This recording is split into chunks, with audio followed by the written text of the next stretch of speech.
very interesting to see BK shouting at Vigo, you know, get in the car, and Vigo goes, oh, sorry, get in the car. You know, it was like a mother-hen kind of relationship. Brilliant. And this day we went fishing, and he caught a fish and ran in and said, there's a load of salmon and they're all feeding around the shore, so just throw your rod in. You should catch a fish in a couple of minutes. We went back that night and Vigo said, I'm going to cook the fish tonight. And I went into the kitchen. BK screaming orders, you know. Open oven and cook rice and get colander and bring me knife and bring me fork. Vigo's running around going, okay, all right. You know, getting in trouble. And we sit down, and we had to clean up his mess and prepare the fish. And we're complimenting him, you know, like we said on this excellent curry. And you know, and he's saying, I know. This was quite good. And like that. And then I said, what do you think of the fish? He says, it's okay. You know, like, and I said, well, you don't like it? He says, it's not how I would have made it. And I said, well, how would you have made it? I would have made fish curry. I said, well, of course.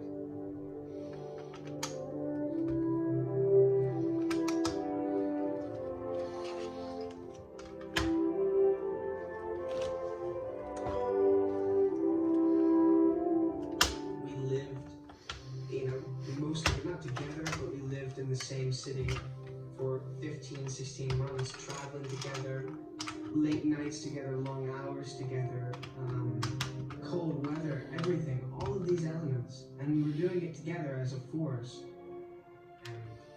And in that way, the fellowship became a reality. And it just completely changed who I was as a person and where I was going. You know? And simply for that fact alone, it's been the most rewarding thing that's happened in my life. You get to, you know, see, touch, and smell and feel the energy of at least 100 people, but more like 800 people over the course of 15 months in a way that, you know, in most of human life, you don't have that kind of focus with people. You know, people got crabby or bad days and stuff for everybody. You got periods where there's always that kind of support system, you know. Most of them spoken. Lifelong friends. There's not one member of the fellowship that I don't think I'll know for the rest of my life. Those friendships that are so important to the story as well were a reality because of what we had to go through together.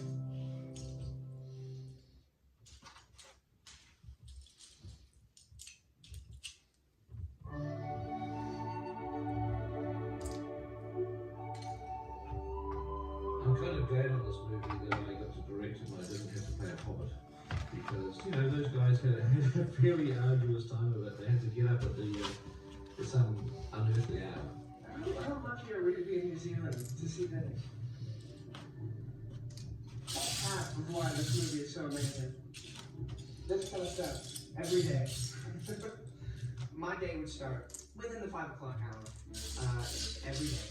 For the most part. It's sometimes 4:30. That was lovely. The Hobbits would always start early because we had the prosthetics in the morning. Our makeup took mostly about 2 hours. Glue was painted to the bottom of your feet. Then you would slide into these prosthetic feet. They would then hair dry glue around the seams of your feet and paint them with airbrushes and paintbrushes. Standing up at 5 in the morning, and the whole time we're begging to sit down, but they don't let us. They couldn't sit and have their feet too long because the way that their ankles would sort of be bent in a long position. So they had to literally stand up when I thought I'd rather be in bed. We have to be really honest and say that when the days that we don't have feet, we're really excited. Because A, that means we will later call, and B, we don't have to stand up for an hour and a half. I don't think my wife knows as much about my feet as Sean Foot. Isn't that ironic that Sean's last name is Foot? F-O-O-T-E. Sean Foot. O-E? No, E. I would have put an E on there because it's just so weird that your last name is Foot and that you work on my foot. My foot. No E. So the prosthetics would be put on. And that would be an interesting time in the morning. It was always kind of, it was our it was our time to be with each other. We went through phases as well. There was the kind of reading phase where we'd all be reading and we wouldn't talk. And other times we'd be really into music and the CD would be blaring and everything would be up, you know, just different kind of moods that everybody went through. Good morning, I'm going to talk about this big. Pick about 3 CDs, listen to, because I'm going for somebody, man. And then we'd go on to the makeup chair, get our wig and our ears put on. So the hot ears actually encompass the entire ear and kind of fit on like like a glove. Like an ear muff, but completely contoured for the ear. The thing that's weird about the ears is, in terms of acting, is they're foam, latex, and so they actually absorb sound. And when other characters and other actors are performing, sometimes it's hard to hear them. And then, you know, maybe we'd get our rewrites, because often, literally every day, the script was being written.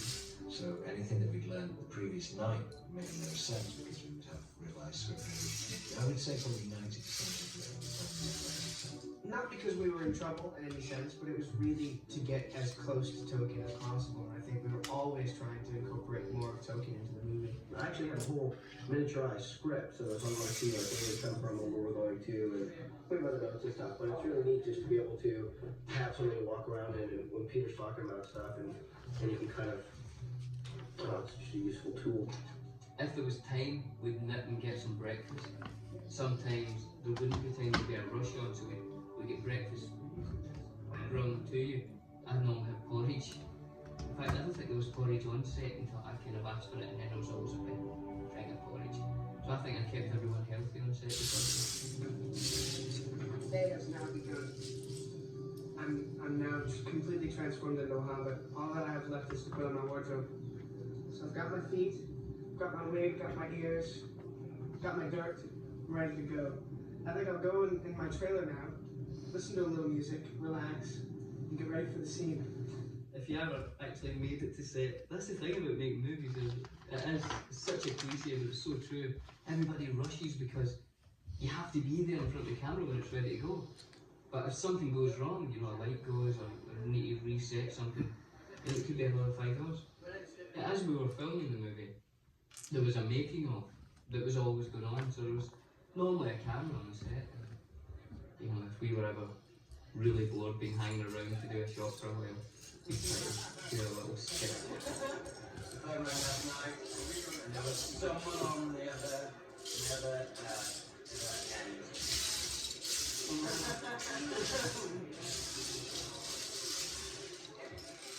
It is that thing where you get so used to each other's company and so comfortable with each other that some of the things that you're getting up to keep yourself entertained just start to become a little bit off centre. So this Elijah. This Elijah was good. Yeah. Have you spoken to him? Yeah. I was speaking to him today. Hey! Elijah Wood. Hey, I'm great for you. I'm praying for you. Yeah. What for? Oh, just, nothing. Yeah. Something. It's that one, man. Oh, that's cool. You guys are really young guys. Alright. See ya. He is a fucking. Next time, I'm going to punch him out. I already did that to him the other day. Yeah? Oh, yeah. Yeah. He was flying the button. Hey, hey, hey, what's going on? Hey, Hey, guys. I don't know what friends with you before on the set. shut up. No, honestly, I mean, Nah, I would agree with that as well. What about that? I've never been so close to No. you. yeah. Be an extra. He's jabbering all the time. Sit down, stop the thing, come on my line. Right. Jabba, jabba, jabba. Yeah, constantly trying to interrupt. I'm busy with it. Hey! Hey, oh, hey. Billy boy! We need to go back up in a minute or two, I think. Are we going back Yeah, up? I think so. I can't wait to do this scene with you. Yeah. Well, they're funny. No, I think this is. Right. I remember once, me and Dom were doing this thing, just bored, you know, we're out on location, and he said, how fast do you think you could touch every table in this canteen. It's just me and him. I don't know if he'd be faster than you, eh? The game that Billy played more than anything was just to watch me run around and touch the tables and then to forget to have started the stopwatch and just watch me get more tired, you know. The time's going longer and longer and just laughing and giggling to yourself. And then I go to do it. And as I'm running around, my foot comes off, you know, and flies off. I need to run tail weight, I don't know if it's going. And just at that, they say, okay, your lady's on set. And I'll get this foot, you know, it's going to take like half an hour to put on. You just feel like an idiot. Of course, the biggest crime I could commit as a director was to have their feet glued on, but then because of the angles I was shooting that day, to somehow not see the feet. Sean Astin in particular kept a running tally, and by the time he was finished a 274-day shoot, he could tell me exactly how many days he'd had his feet glued on and they weren't photographed. 50 separate days. We got to 50 that we had the feet applied when they weren't actually even seen on camera. In terms of the actual work itself, Peter would wait until we were all sort of present and he'd sort of talk us through things. And then dinner's down, and then Billy says, "Oh, look down there, it's fun." Hobbits are small. They tend to be about 4 feet tall. 3'6" is kind of the average height of them. Obviously, we're not that size, so there was an interesting logistical issue with making us that size. And it wasn't one trick. There were a variety of things that we did to accomplish that final goal. The size difference between the Hobbits and the rest of the characters. We had scale levels, for one, and we, as the Hobbits, had to direct them, which is interesting. I come out right and then just sort of, you know, sort of maybe plant your foot out there and just sort of settle yourself down with that. The little tiny details that made up kind of a simple performance for us, we had to kind of work them out with the scale levels. And that was required of us pretty much every day. Great. Thank you, Karen.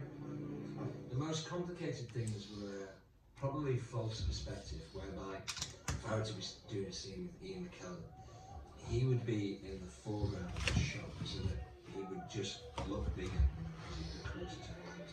And I would be back from the shot, but we would make out that we were level with each other. Amazingly simple in the sense that it is literally just one person in the foreground, one person in the background. The rise will be roughly down here. He's not directly opposite But also logistically for us as actors, that posed the problem of eyeliner. From the hand of Søren himself, no, don't look at me. Søren himself.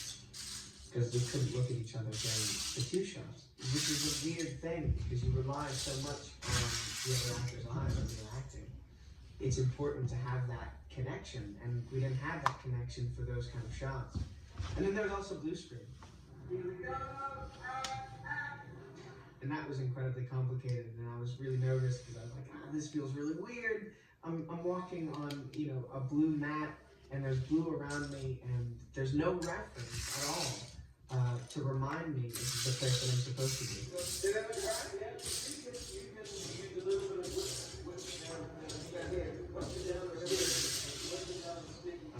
There's a scene with Gandalf and Frodo in Bag End when Frodo gets up from the table and says, you know, we'll hide the ring and we can, no one will ever find it.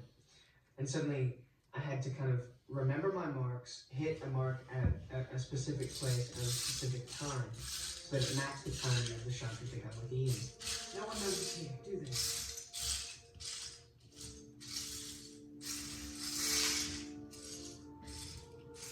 Do they, Gandalf?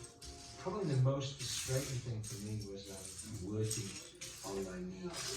This is probably, I mean, the configuration with Billy involved is not quite right, but I think Frodo now clear access through. This freedom of movement that you have from having your legs, you know, positioned on the ground is a lot freer than having your knees, because there's a sense of overbalancing or underbalancing, falling one way or the other.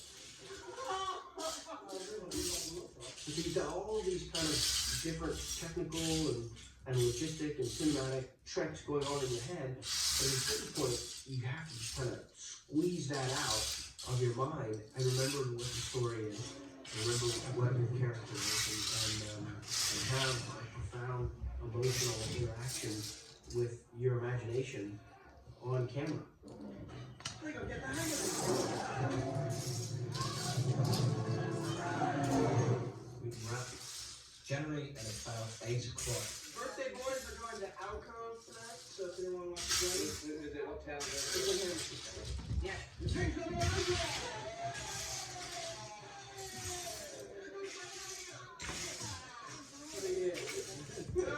people there. That'd be lovely.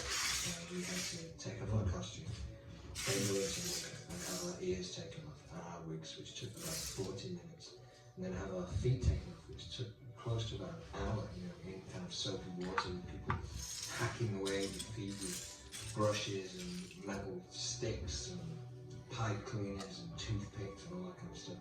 Once the feet were off, if it was a Friday, we might have a beer as well, which is nice.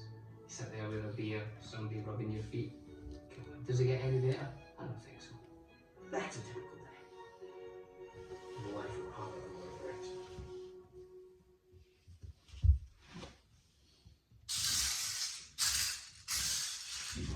This is the biggest low-budget film being made anywhere in the world at this time. The biggest low-budget film being made in the Wellington area. Wellington area. It's the biggest low-budget film being made in the history of the planet.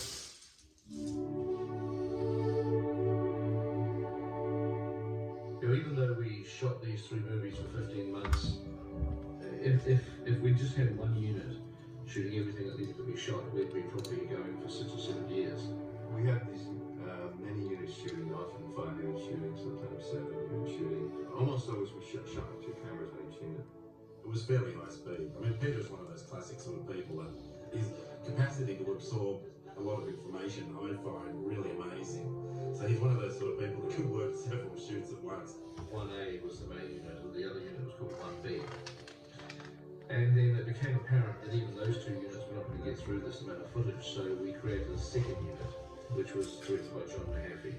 And eventually, as we went along, we realised that the second unit were not going to get through everything that they needed to get through either, so we created a second unit, which was directed by Jeff Murphy. Pete made it very clear that he couldn't be everywhere that he would like to be at everyone's home, but the people that were there in his place were ideal. They were the perfect people to be there. Pete trusted them intrinsically, so we did the same.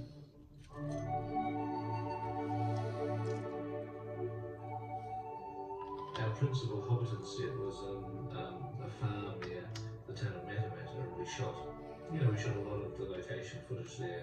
We'd seen beautiful sets before, but this was unbelievable because it was there. It was real. It was as we had imagined it. You know, Bag-In was there with the massive tree sticking out of the top, coming down, as we'd seen it in various paintings and images before. It was exactly how we imagined it. Hobbiton was an exceptional location, except that it was extremely difficult to access. All the roads were really paths. It was a very fragile landscape, and yet we basically still had to come in with fairly sizable technology. So it just required more physical labour to actually work the location.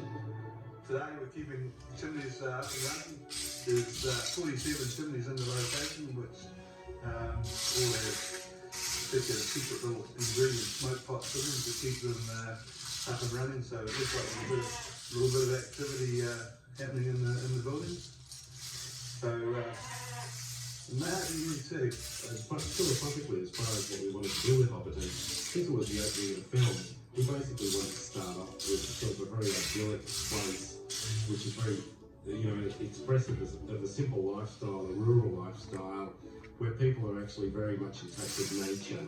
And I just wanted to make everyone feel like that it was like a holiday destination. People would love to want to go there. When you're walking throughout the Shire, you could see what an enviable existence it was for the Hobbits. It's excellent. Everything is absolutely enjoys being here. It's fun. It's something totally different. I think I would have paid money to be a Hobbit, but no, it's been great. Well, it's the 17th of January 2000. It's our first day back on the shoot since Christmas in the new century, and it was also Ian McKellen's birthday today. Good old day.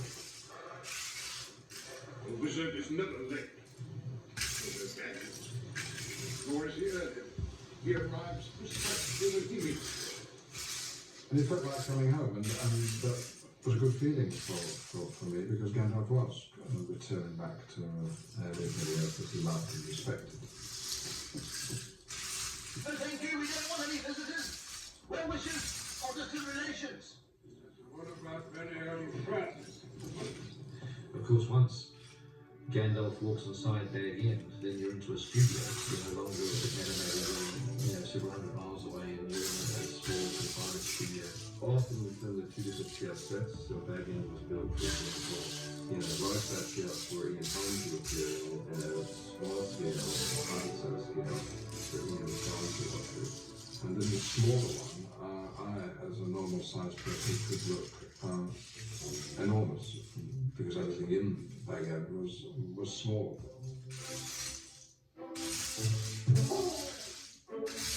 The Bilbo's party, which takes place on the party field, you see the party field at Matamata in the daytime being prepared, but when you actually go to the party at night, you're now inside a studio.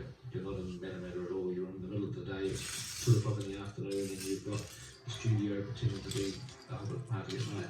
It would be great to get, with the fireworks, it would be great to get more forward, right? We get some of that, which is nice, it's really better. But if we go to the, jumping and actually cheering and clapping at each firework goes, so we go.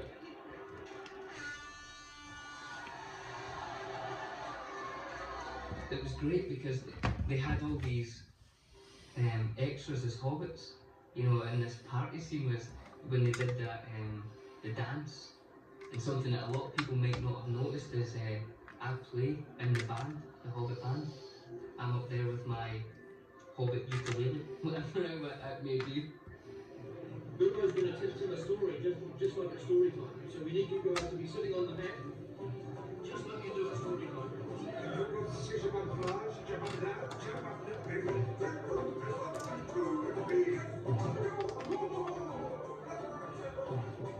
I remember Pete saying to us, this is the real time where you are hobbits, where you behave as hobbits. There's no ulterior motive. You don't come back to this mission yet. You're not worried about anything. You're just embracing who you are as your own hobbits. So we really just went to town and had some fun. And I remember the day where the firework blows up in our face. As soon as it goes bang, you just got to let it go, okay? Peter said to us that when we're holding the firework, it will be lifted up by a piece of string and there'll be like to just kind of scare us and let the cameraman know when the cut is going to happen for the real explosion. But Billy, being this kind of slightly feminine character that he is, was really quite scared by it and made this girly kind of woo shriek, which I barely got through the take on.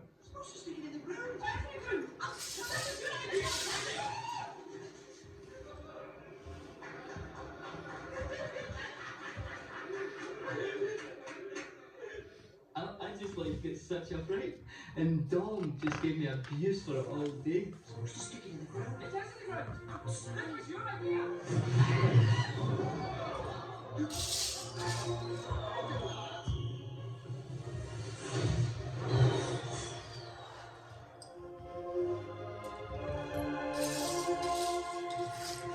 We've been shooting for about 4 months now, and we finally get to start to do things with the films. Like, we've done a lot of shooting with the Hobbits and Aragorn and our heroes, and it's great to finally get the dark part of the story on film to start to set up the sort of the opposition, as it were. Because I was saying, I was talking to myself, who's linked to this stuff now. Brilliant. Yeah, all Well, it's obviously a big thrill to work with someone like Christopher Lee, who's a bit of an icon, and I haven't mentioned this to him at this stage, but I've been a big fan of his obviously most of my life, and watching horror double features when I was a kid, and it's just sort of fun and a little bit unbelievable to finally be working with someone like that and having it on the set and directing them, it's really strong.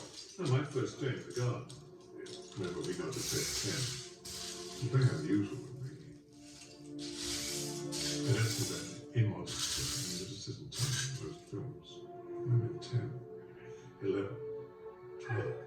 Surely we got that right. But it was Peter who wanted that line up, that line down, that word, that way, and those words, that way, or whatever. He waited until he got it, and it took a lot of takes sometimes. Well, we got used to it and realized that was the way he worked. No problem. I remember saying to him, I think we're worried about this, because I think I got to take 11 or 12 or something. I think I got it right. Oh, he said, you don't have to worry about that. I had 24 takes the other day. It was only a couple of lines. Why don't you guys just comment? Say your line again. The 9 has left me no small gold ray across the ice. The 9. The 9.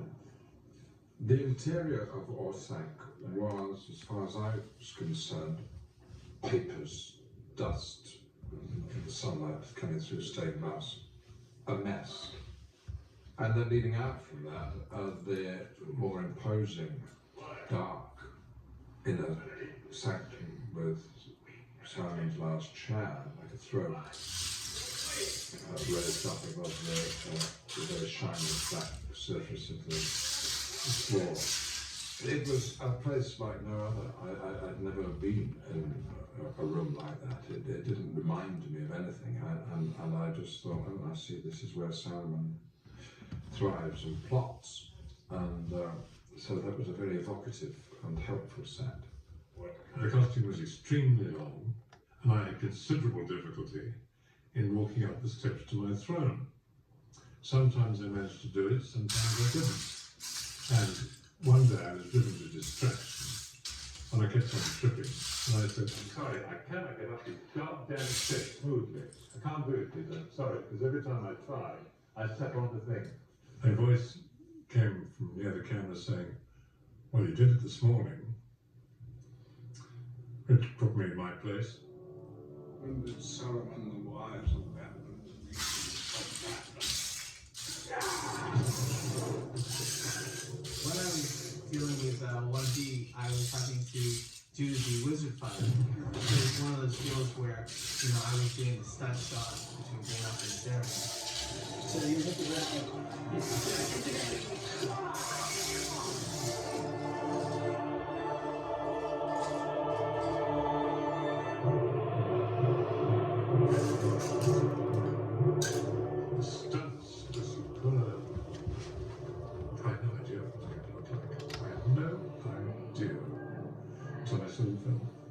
Works very well. Very well indeed.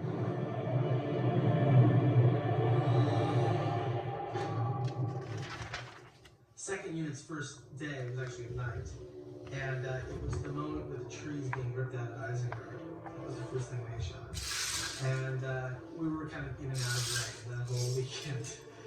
And that kind of became the mantra for second unit. It rained for about 2 weeks, and so this whole scene was shot in pouring rain in the middle of the night on this beautiful green grass, which turned into about 8 inches of slime within an hour of starting, and it just adds another dimension to the whole, the look of it. It just added a huge, wonderful shininess, muddiness, grungy sort of real element that no one, of course, could imagine.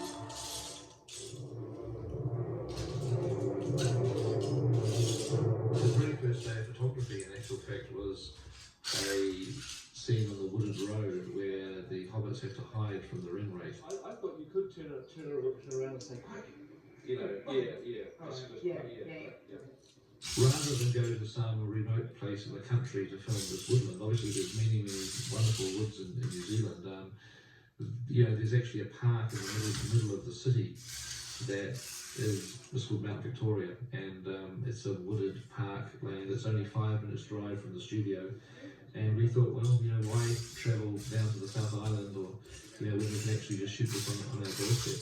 We're going to stand by emergency, thank you, ladies and gentlemen. So one more time, all mobile phones are going to be off, or they'll end up in the ocean. And your radio off if they're open, please. No excuses. You know, Karen Cunningham, for me, our first assistant director, you know, she's one of those people that you can't imagine getting through the movies without. She has a great aesthetic understanding of what you're trying to achieve. So if it's sort of crunch time and she has a problem, you do everything in your power to help her out, because all the rest of the time she's doing absolutely everything in her power to allow Peter and myself to perform our jobs to the maximum possibility. And set. And action! Get off the floor! Quick! Quick! I knew what I was in for that day when Peter, you know, would bring the second and the third camera in and put it in close on us and say, okay, now it's the most terrifying thing you've ever experienced. It's just this primal fear, and I want you to feel the fear. And he's talking us through this kind of idea of having our kind of spirit and soul and our whole essence disturbed by the presence of this Black Rider, and realizing that you couldn't just think about that, and you couldn't just feel it, that something was going to have to happen, that it registered for Peter and on screen. It was an awesome acting challenge. Awesome.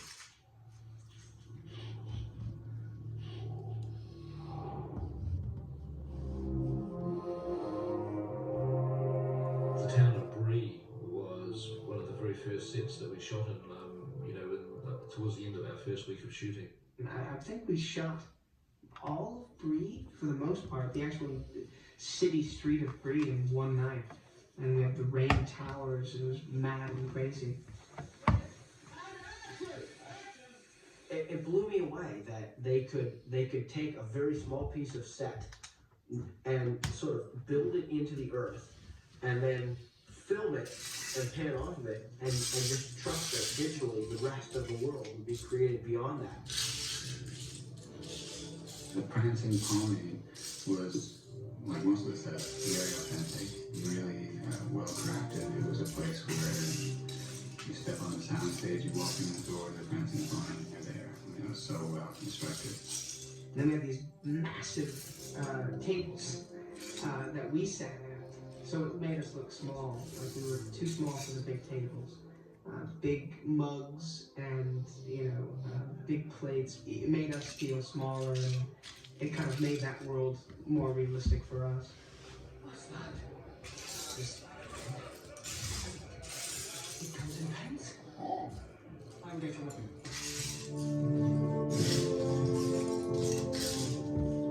It's really nice for people involved in the Midgewater Marshes sequence to see it back in the DVD. I think it was important to feel that the journey from Bree to Rivendell was not an easy one. The Midgewaters were basically us along this journey with Strider, trudging through these kind of marshy, nasty wetlands. It was freezing cold. It was so cold. Just couldn't feel anything. Meanwhile, you've got Pete Jackson like hiding underneath the little trailer, giggling, because he's got his four hobbits and Aragorn going through this water that stinks and falling over. And Billy fell flat on his back, and it was a rough day. And I remember we all went to the pub that night and were drinking lots of party drinks like whiskey and mulled wine and all that kind of stuff, because it chilled you to the bones.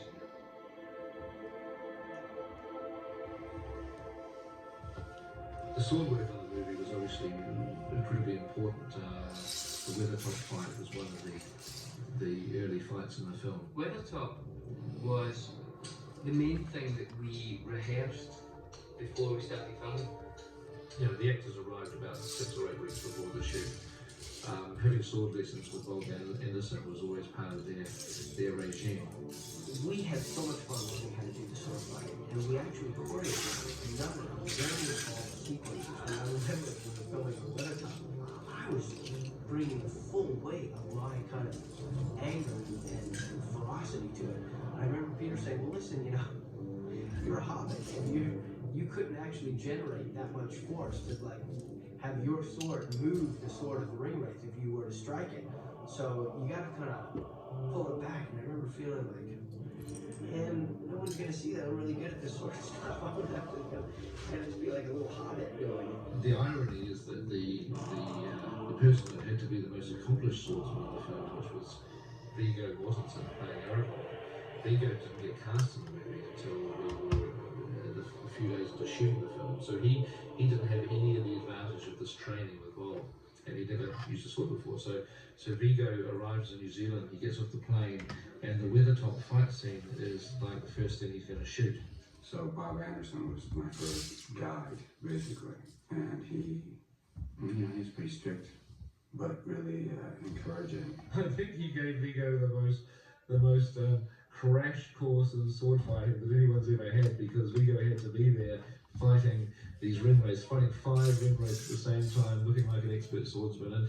And I'll tell you what, Viggo just became, I think, the greatest swordsman that Bob has ever worked with in his entire career.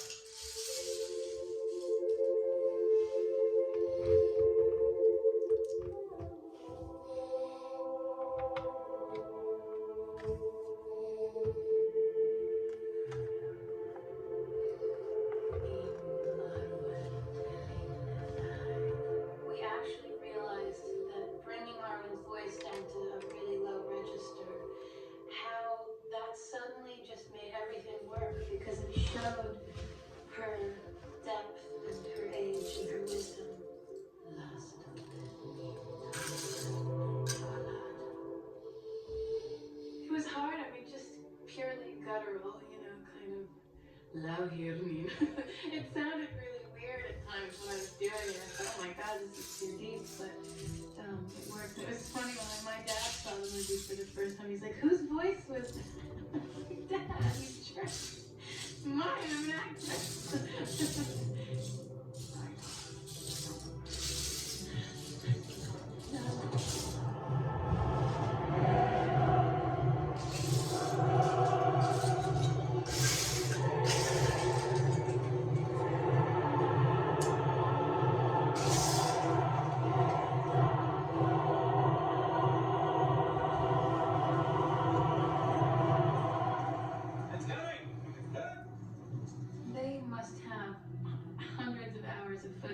Jane riding, and she was incredible. If the truck gets a length ahead, so he's actually just got momentum on, then you can actually set yourself in. The action that we're doing is like, like yesterday we were jumping over a log and galloping down a steep hill. Another day, you're galloping on weaving through trees. I don't think it was ever a question. I was never going to be allowed on the stallion going at that speed. That was just never an option. I was on the back of a truck on a barrel with, this kind of horse skin wrapped around it, and I had to do this for 5 days and look scared. And that was rough.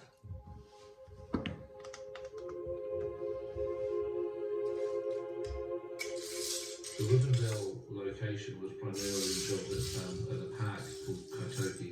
We chose it really because it had, quite a closed-in geography, and so that the set that we built would have a sense of drifting off into the forest. So its boundaries were sort of forested, if you like. So, the elves, that whole concept of being one with the nature is pretty important, and as a result, Peter had the design team, have this kind of indoor-outdoor feel throughout. So we would have outdoor sets, for exterior shooting, as well as sets outdoors for interior shooting.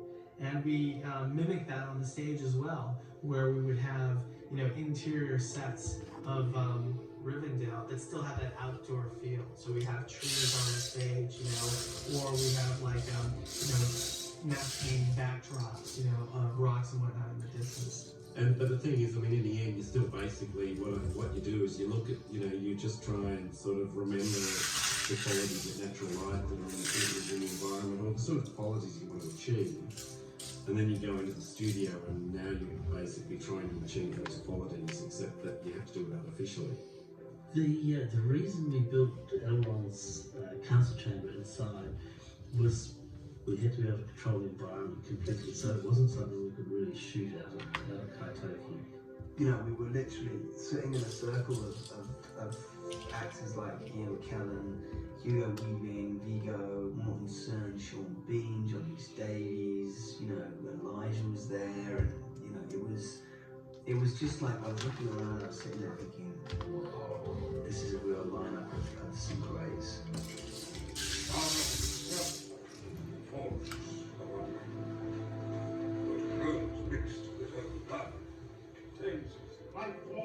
The Council of Elrond is a long scene in the book, much shorter in the film.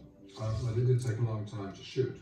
It dominates most of my memory because the council scene took about, oh my god, I think it took the better half of like 5 days. We spent a lot of time there because we had to sort of cover it from more or less every angle.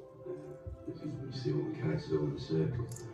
So we had to shoot it from everybody's point of view. So by the end, I think I was thinking on each other's lives because we did it at the time. It was probably the longest sequence in the movie. It's kind of shocking. I think there are scenes that seem a little bit more complicated than that. But just pure scenes, that was one of the longest. You shall be the Fellowship of the Ring. Where are we going?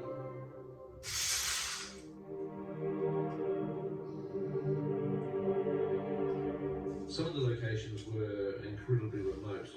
We occasionally just flew people in choppers, which was a fairly major operation. We usually had to have 4 or 5 helicopters making several trips to the location to get everybody up there. And there was always, you know, serious safety considerations, because if you're stuck on these mountains and suddenly, you know, a storm sweeps in or a cloud sweep in, the helicopters kind of can't land or fly. And there's a very big danger that everyone's going to get stranded and have to spend the night on this mountaintop or wherever you are. And so we always, you know, used to take survival kits up there. We used to take tents and rations and stuff up there for in case the situation arose that we would get stuck on a mountain for a day or two without being able to be rescued. It was always a little bit tense.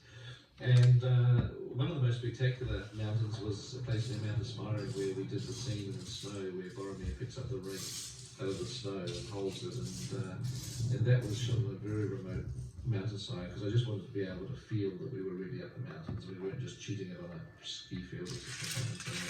I think it took 10 or 15 minutes to get there, and I remember we flew through clouds, which freaked me out. Couldn't see anything. And I was normally fine in helicopters, and I was always really excited to be in helicopters, but it was actually quite turbulent. The weather wasn't perfect. And all the other guys were great. They were filming it, and Dominic and Billy and Orlando saying, "Oh man, this is amazing." And I was sort of gripping the scene, just thinking, when are we going to get there? I was worried when we got there, all Sean would be able to think about, or would be thinking about for the rest of the day was, I have to write back. You know? And I thought, man, it's a crucial scene, and he has a moment with the ring. It's a very important moment for the Fellowship. And he really did well. I thought that was one of his outstanding moments in the movie.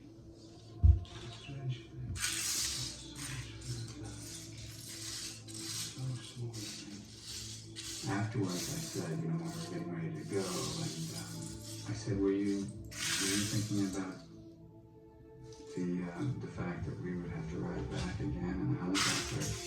You know, we can make this all the time. I said, man, I don't know how you did it, but you really nailed it. After this particular journey, you couldn't take any more helicopter rides. He just said, that's it. I'll walk, I'll swim, I'll crawl, I'll do whatever it takes. I'll walk all night to get there by morning, but I'm not taking any more helicopter rides. Shortly afterwards, we had to go to another location, which was in the Remarkables in Queenstown by a lake to shoot a scene.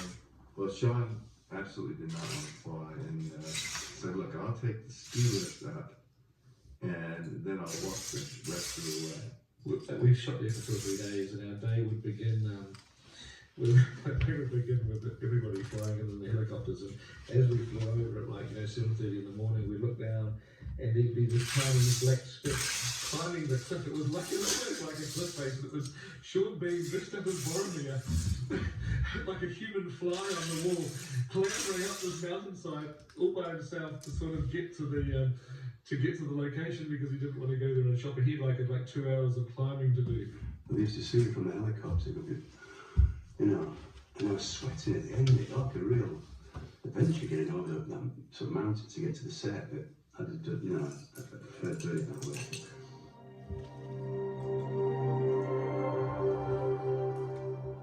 The scene of the Fellowship and the Avalanche was very difficult to shoot. I actually didn't shoot much of that. That was directed by John Mahaffey. It was shot in a stage with this fake snow. Yeah, simulated snow was a rice-based product. To taste, it was kind of salty or something. It was kind of like almost like sawdust, salty sort of sawdust or something. It was horrible. It gets into your eyes, it affects your eyes more than anything else.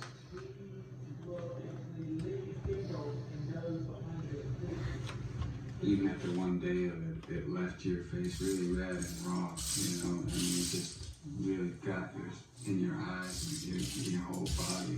It was eyeball content in it, wherever it was. You know, filmmaking is very counterintuitive. When it's supposed to be freezing cold and snowing, you're invariably on a set where the clean lights are on and you're so hot that your sweat is pouring down your face. You had to keep saying to yourself, no, I'm feeling very cold and in the snow, despite the warmth of the bright lights. However, uncomfortable is what it must be to be in an avalanche, and so in the end it was probably made to live a bit tough.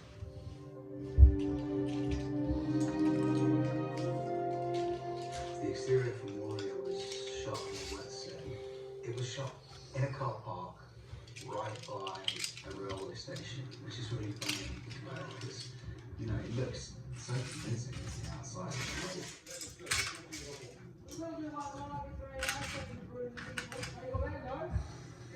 Just be careful turning, because it looks a little like if you turn in that way you'd probably see it.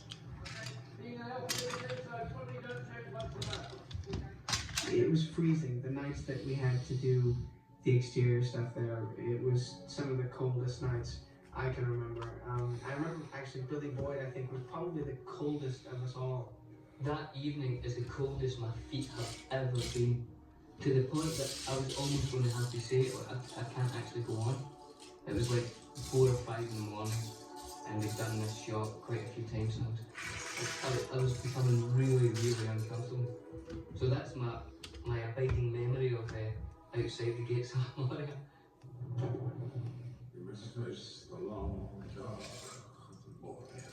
When I was walking with the staff in the Mining Memorial Bench, a bow on top that had to be provided with electricity, and it travelled along the wire through a hollow staff out to the bottom, and the wire was hidden under the ropes into a battery pack attached to my back.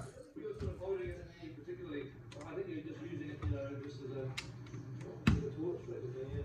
Brian Fansgate was our chief lighting technician or gaffer. DPs like to have a great relationship with their chief lighting technicians or gaffers, and because sometimes, you know, it can get a bit lonely out there. There's not a lot of people that really sort of understand the finer intricacies of light. And I basically really appreciated Brian for his eye. It's great when you've got a gaffer on set who actually understands the emotion of what you're trying to do with the light that you've got.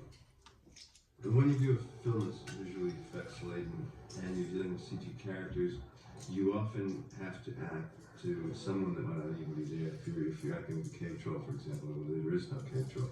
As an actor, you just had to believe that they were going to create something spectacular that you were fighting. Peter showed us these CGI stuff, you know, which gives an idea of what we were fighting, even though it's thin air, we knew what it would probably look like in the end. And once you get into the rhythm of that, that's fine, you know, you can sort of deal with it, and it just becomes very natural, you know, when you face so many different situations together as a group. And it was alright. And there was just a lot more that was invisible, and there's a lot more make-believe involved in that, shooting that sequence. And then when you see it all put together, it's fantastic, because it all makes sense. You know, sometimes somebody's telling you to do something, and it seems really weird, and it seems wrong, and it seems, but this is crazy. And you said, trust thinking it's going to look good, and it did, you know.